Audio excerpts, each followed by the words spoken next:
Do you have any question on this? No, sir.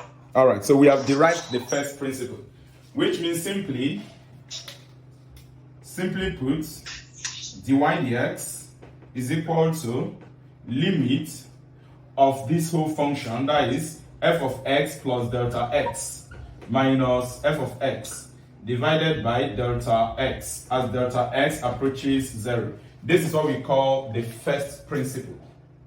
The first principle. First principle. Differentiation from first principle formula, look at it. Many scientific and engineering formula, they have a root to this. They are derived from this first principle.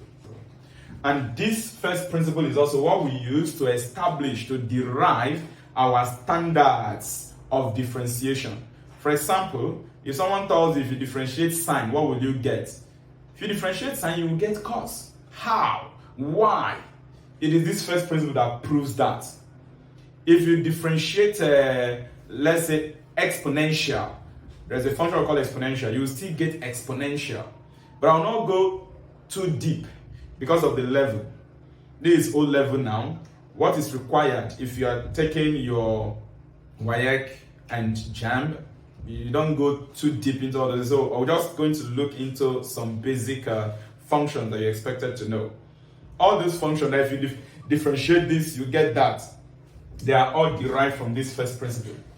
But you are not meant to know how to use all these first principles to derive all of them. You are not meant to know that for now. It's just a few of them. Having explained this, if you finish copying it, I will write out some standards you need to know. Because most of your exam questions are based on you're using the standard to solve them, not using this first principle.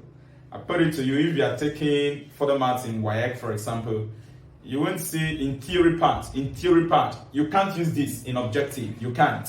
You don't use this to solve any differentiation problem in objective. You don't. It is a standard that you use. You only use this first principle in theory case.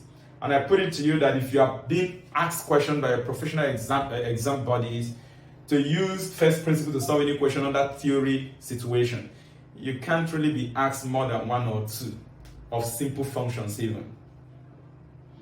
Please copy this.